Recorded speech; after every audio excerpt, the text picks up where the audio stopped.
श्री गणेशाय नमः। आप सभी का हमारे YouTube चैनल पर हार्दिक स्वागत है। पति की दीर्घायु के लिए पूजा के साथ आइए सुने करवा चौथ की पौराणिक व्रत कथा और आरती। हिंदू धर्म में करवा चौथ के पर्व का विशेष महत्व है। इस दिन सुहागिन स्त्रियां पूरे दिन निर्जला उपवास करके पति की लंबी उम्र की प्रार्थना करती हैं। ऐसा माना जाता है कि जो स्त्री श्रद्धा पूर्वक व्रत और उपवास करती है उसकी सभी मनोकामनाएं पूर्ण होने के साथ पति को दीर्घायु का वरदान भी मिलता है। दिन भर निर्जला व्रत करने के बाद रात में चंद्रमा के दर्शन के पश्चात ही जल और अन्न ग्रहण करने का विधान है। करवा चौथ के दिन पूजन के कई नियमों में से एक इसकी कथा का पाठ करना भी है। मान्यता है कि जो भी स्त्री इस व्रत की कथा का पाठ करती हैं उसे सौभाग्य का वरदान प्राप्त होता है। तो आइए सुने करवा चौथ की पौराणिक व्रत कथा। एक समय की बात है, एक साहूकार के 7 पुत्र और एक पुत्री थी। पुत्री अपने भाइयों की इकलौती बहन थी। इस वजह से उसे सभी भाई बहुत प्रेम करते थे। एक बार कार्तिक मास के कृष्ण पक्ष की चतुर्थी तिथि को साहूकार की पत्नी समेत उसकी 7 बहुओं और पुत्री ने भी करवा चौथ का व्रत रखा। रात्रि के समय जब साहूकार के सभी लड़के भोजन करने बैठे तो उन्होंने अपनी बहन से भी भोजन का आग्रह किया। इस बात पर बहन ने कहा कि भैया, आज करवा चौथ का व्रत उसने भी रखा है और चंद्रमा के दर्शन के पश्चात ही कुछ खा सकती है। चांद के निकलने पर उसे अर्घ्य देकर ही वो अन्न और जल ग्रहण कर सकती है। साहूकार के बेटे अपनी बहन से बहुत प्रेम करते थे और उन्हें अपनी बहन का भूख से व्याकुल चेहरा देख बेहद दुख हुआ। अपनी बहन का ये हाल देखकर उन्हें ऐसा विचार आया कि यदि चंद्रमा जल्दी ही निकल आए तो उनकी बहन व्रत का पारण कर सकती है।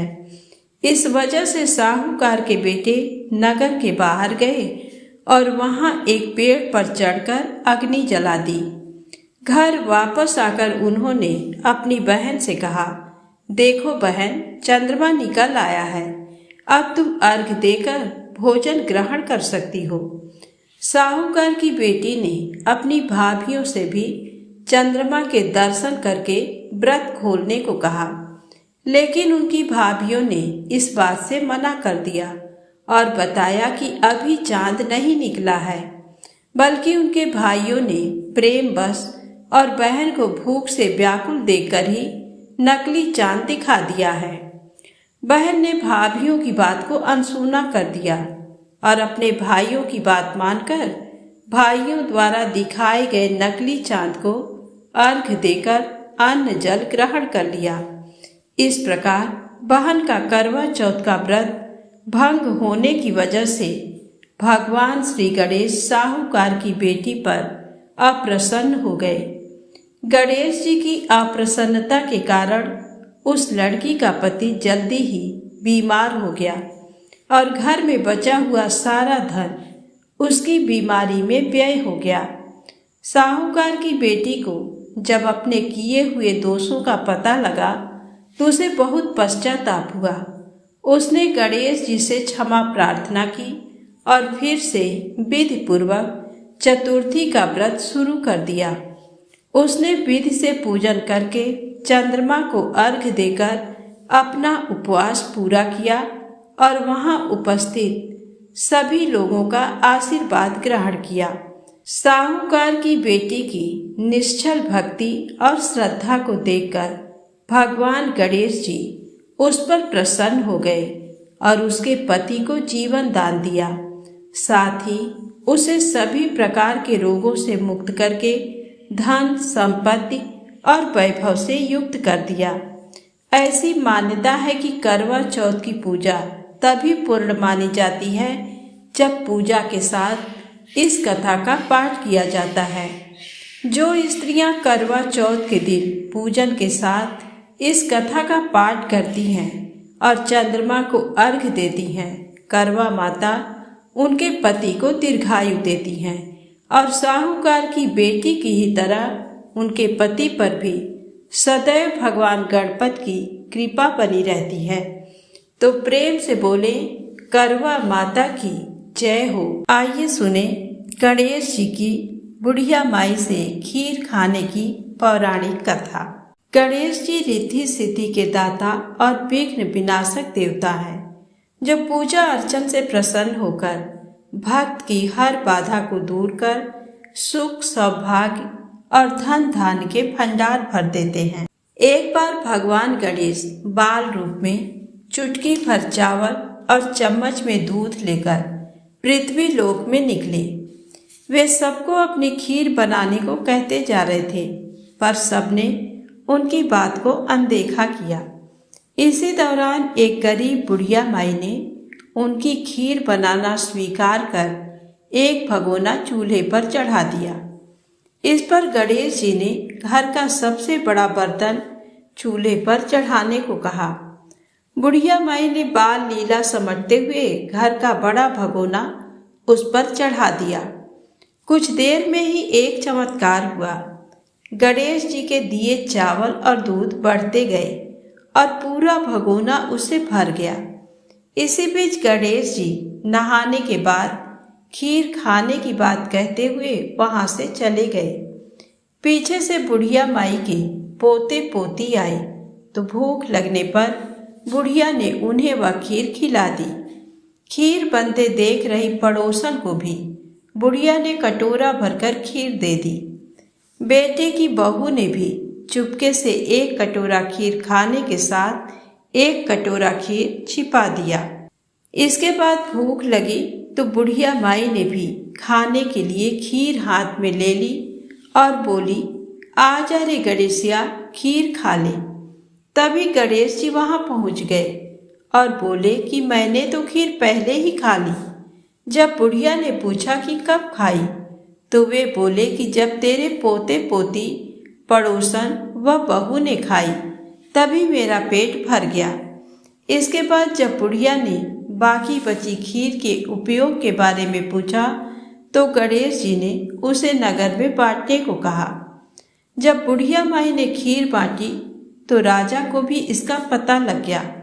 इस पर उसने बुढ़िया को अपने दरबार में बुला लिया।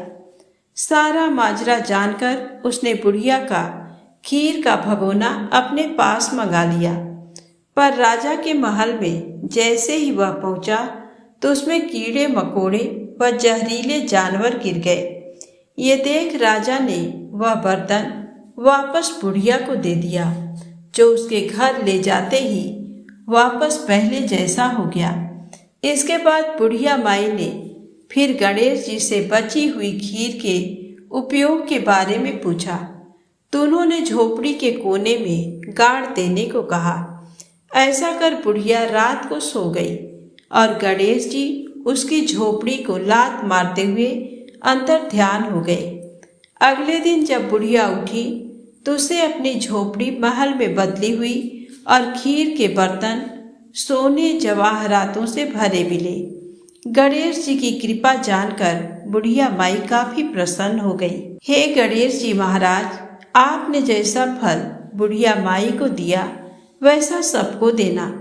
कथा कहने वाले व हुंकार भरने वाले और आसपास के सुनने वाले सबके भंडारे भरे रखना।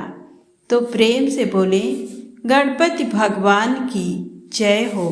आइए सुने करवा चौथ की दूसरी पौराणिक कथा। एक बार अर्जुन नीलगिरी पर तपस्या करने गए। द्रौपदी ने सोचा कि यहाँ हर समय अनेक प्रकार की विघ्न बाधाएं आती रहती हैं। उनके समन के लिए अर्जुन तो यहाँ है नहीं, अतः कोई उपाय करना चाहिए। ये सोचकर उन्होंने भगवान श्री कृष्ण का ध्यान किया। भगवान वहाँ उपस्थित हुए तो द्रौपदी ने अपने कष्टों के निवारण हेतु कोई उपाय बताने को कहा। इस पर श्री कृष्ण बोले, एक बार पार्वती जी ने भी शिव जी से यही प्रश्न किया था, तो उन्होंने कहा था कि करवा चौथ का व्रत गृहस्थी में आने वाली छोटी मोटी विघ्न बाधाओं को दूर करने वाला है। फिर श्री कृष्ण ने द्रौपदी को एक कथा सुनाई। प्राचीन काल में एक धर्मपरायण ब्राह्मण के 7 पुत्र तथा एक पुत्री थी। बड़ी होने पर पुत्री का विवाह कर दिया गया। कार्तिक की चतुर्थी को कन्या ने करवा चौथ का व्रत रखा। 7 भाइयों की लाडली बहन को चंद्रोदय से पहले ही भूख सताने लगी। उसका फूल सा चेहरा मुरझा गया। भाइयों के लिए बहन की ये वेदना असहनीय थी, अतः वे कुछ उपाय सोचने लगे। उन्होंने बहन से चंद्रोदय से पहले ही भोजन करने को कहा, पर बहन न मानी। तब भाइयों ने स्नेहवश पीपल के वृक्ष की आड़ में प्रकाश करके कहा, देखो चंद्रोदय हो गया, उठो, अर्घ्य देकर भोजन करो। बहन उठी और चंद्रमा को अर्घ्य देकर भोजन कर लिया। भोजन करते ही उसका पति मर गया। वह रोने चिल्लाने लगी। दैव योग से इंद्राणी देवदासियों के साथ वहां से जा रही थी। रोने की आवाज सुन वे वहां गई और उससे रोने का कारण पूछा। ब्राह्मण कन्या ने सब हाल कह सुनाया। तब इंद्राणी ने कहा, तुमने करवा चौथ के व्रत में चंद्रोदय से पूर्व ही अन्न जल ग्रहण कर लिया, इसी से तुम्हारे पति की मृत्यु हुई है।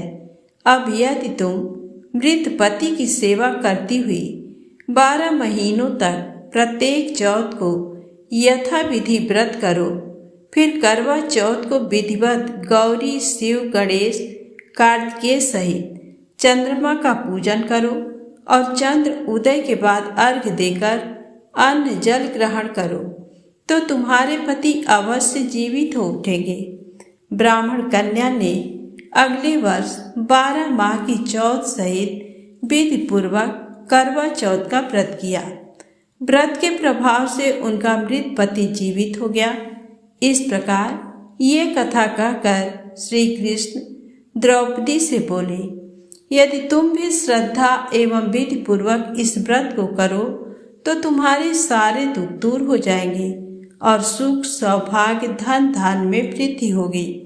फिर द्रौपदी ने श्री कृष्ण के कथनानुसार करवा चौथ का व्रत रखा। उस व्रत के प्रभाव से महाभारत के युद्ध में कौरवों की हार तथा पांडवों की जीत हुई। तो प्रेम से बोले, करवा चौथ माता की जय हो। अब आइए सुने पतिव्रता करवा धोबिन की कहानी। पुराणों के अनुसार करवा नाम की एक पतिव्रता धोबिन अपने पति के साथ तुंगभद्रा नदी के किनारे स्थित गांव में रहती थी। उसका पति बूढ़ा और निर्बल था। एक दिन जब वह नदी के किनारे कपड़े धो रहा था, तभी अचानक एक मगरमच्छ वहां आया और धोबी के पैर अपने दांतों में दबाकर यमलोक की ओर ले जाने लगा। वृद्ध पति ये देख घबराया और जब उससे कुछ कहते नहीं बना तो वह करवा करवा कहकर अपनी पत्नी को पुकारने लगा। पति की पुकार सुनकर धोबिन करवा वहां पहुंची तो मगरमच्छ उसके पति को यमलोक पहुंचाने ही वाला था। तब करवा ने मगर को कच्चे धागे से बांध दिया और मगरमच्छ को लेकर यमराज के द्वार पहुंची। उसने यमराज से अपने पति की रक्षा करने की गुहार लगाई और बोली, हे भगवान, मगरमच्छ ने मेरे पति के पैर पकड़ लिए हैं। आप मगरमच्छ को इस अपराध के दंड स्वरूप नरक भेज दे। करवा की पुकार सुन यमराज ने कहा, अभी मगर की आयु शेष है, मैं उसे अभी यमलोक नहीं भेज सकता। इस पर करवा ने कहा, अगर आपने मेरे पति को बचाने में मेरी सहायता नहीं की तो मैं आपको श्राप दूंगी और नष्ट कर दूंगी। करवा का साहस देख यमराज भी डर गए और मगर को यमपुरी भेज दिया। साथ ही करवा के पति को दीर्घायु होने का वरदान दिया। तो प्रेम से बोले करवा माता की जय हो, गणेश जी भगवान की जय हो।